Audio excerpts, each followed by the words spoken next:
അപ്പോൾ പ്രിയപ്പെട്ടവരെ, അതിശക്തമായ മഴയ്ക്ക് സാധ്യതയുള്ളതിനാൽ ഇടുക്കിയിൽ കടുത്ത നിയന്ത്രണങ്ങളാണ്. ജലവിനോദങ്ങൾ, ട്രക്കിംഗ്, സാഹസിക വിനോദങ്ങൾ എന്നിവ നിരോധിച്ചു. ഉത്തരവ് ലംഘിക്കുന്ന സ്ഥാപനങ്ങൾക്കെതിരെ നടപടിയുണ്ടാകും. തൊഴിലുറപ്പ് പ്രവൃത്തികൾ, തോട്ടം ജോലികൾ, ദേശീയപാത നിർമ്മാണം എന്നിവ നിർത്തിവെക്കണമെന്ന് ജില്ലാ കളക്ടറുടെ നിർദ്ദേശമുണ്ട്. മഴക്കെടുതിയിൽ ഇടുക്കിയിൽ 11.5 കോടിയുടെ നഷ്ടമുണ്ടായി എന്നാണ് പ്രാഥമിക വിലയിരുത്തൽ. വീട് നഷ്ടമായവരെ പുനരധിവസിപ്പിക്കാൻ ഭൂമി കണ്ടെത്തുമെന്ന് ജില്ലയുടെ ചുമതലയുള്ള മന്ത്രി അനൂപ് ജേക്കബ് പറഞ്ഞു. നമുക്ക് ആ പ്രതികരണം ഒന്ന് കേൾക്കാം. ഇടുക്കി ജില്ലയിലെ പൊതുമരാമത്ത് റോഡുകൾ 46 പൊതുമരാമത്ത് റോഡുകളെ 9 കോടി രൂപയുടെ നാശനഷ്ടം കണക്കാക്കിയിട്ടുണ്ട്. കൃഷി ഇനത്തിലെ ഇന്നലെ വരെ എടുത്ത കണക്കനുസരിച്ച് 1.36 കോടി രൂപയുടെ നഷ്ടം കണക്കാക്കിയിട്ടുണ്ട്. ഒപ്പം തന്നെ വിവിധ തദ്ദേശ റോഡുകളും തകർന്നടിഞ്ഞിട്ടുണ്ട്.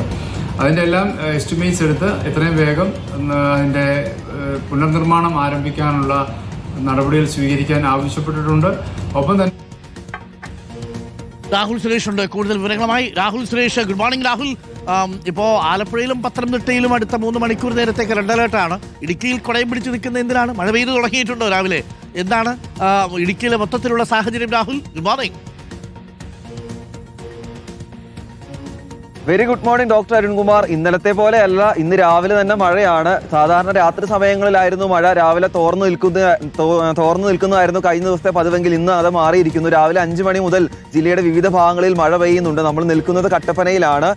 ഇപ്പോൾ രാവിലെ തന്നെ ഒരു വൈകുന്നേരം ആകുമ്പോൾ ഉള്ള ഒരു കാലാവസ്ഥയാണ്, ഇരുണ്ടു മൂടി നിൽക്കുന്ന ഒരു കാലാവസ്ഥയാണ്. മഴമേഘങ്ങൾ ഇടുക്കിയുടെ എല്ലാ മേഖലകളിലേക്ക് എത്തുന്നുണ്ട്. രാവിലെ തന്നെ ശക്തമല്ലെങ്കിൽ കൂടി ഈ ദൃശ്യങ്ങളിൽ കാണുന്ന പോലെയുള്ളൊരു മഴയാണ് ലഭിക്കുന്നത്. എല്ലാവരും കൊടയെടുത്ത് പുറത്തേക്ക് ഇറങ്ങേണ്ട ഒരു അവസ്ഥ കൂടിയാണ്.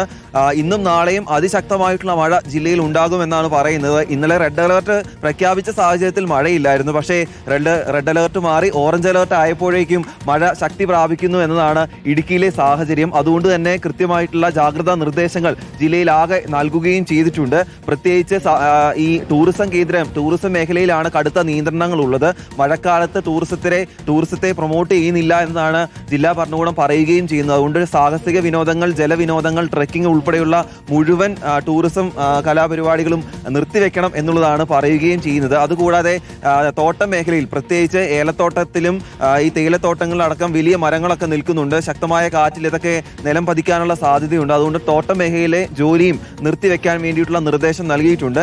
കഴിഞ്ഞ 3 ദിവസം ഉണ്ടായ ശക്തമായ മഴയിൽ ജില്ലയിൽ 11.5 കോടി രൂപയുടെ നഷ്ടം ഉണ്ടായി എന്നതാണ് പ്രാഥമിക വിലയിരുത്തൽ. അതിൽ ഏറ്റവും കൂടുതൽ റോഡുകൾ തകർന്നതാണ്. കഴിഞ്ഞ ദിവസം നമ്മൾ പല മേഖലയിലും പോയപ്പോൾ ആ റോഡുകളിൽ ഉണ്ടായ സാഹചര്യം നേരിട്ട് പ്രേക്ഷകരിലേക്ക് എത്തിച്ചതാണ്. ദേശീയപാതയടക്കം ചെറിയ റോഡടക്കം ഗതാഗത യോഗ്യമല്ലാതായി തീർന്നിട്ടുണ്ട്. 9 കോടിയുടെ നഷ്ടം ഈ റോഡുകളിൽ മാത്രം ഉണ്ടായിട്ടുണ്ടെന്നാണ് പറയുന്നത്. അതുകൂടാതെ കൃഷിനാശവും ഉണ്ടായിട്ടുണ്ട്. 1.5 കോടി രൂപയുടെ കൃഷിനാശം ഉണ്ടായിട്ടുണ്ടെന്നാണ് പ്രാഥമിക വിലയിരുത്തൽ. അതിപ്പോൾ കൃത്യമായിട്ടുള്ള കണക്കെടുപ്പ് വിവിധ വകുപ്പുകളുടെ നേതൃത്വത്തിൽ ഇപ്പോഴും നടന്നു വരികയാണ്. അതുകൂടി വിലയിരുത്തുമ്പോൾ 11.5 കോടി എന്നുള്ളത് ഒരുപക്ഷെ ഒരു 15-20 കോടി രൂപയുടെ നഷ്ടം ഇപ്പോൾ തന്നെ ഉണ്ടായിട്ടുണ്ട് എന്നൊരു വിലയിരുത്തലാണ് ഉള്ളത്. എന്തായാലും ഇന്നും വിദ്യാഭ്യാസ സ്ഥാപനങ്ങൾക്ക് അവധിയാണ് എന്നോർത്ത് കുട്ടികളൊന്നും പുറത്തേക്ക് ഇറങ്ങാൻ പാടില്ല. ചെറിയ കൈത്തോടടക്കം കരകവിഞ്ഞൊഴുകുന്ന സാഹചര്യമുണ്ട്.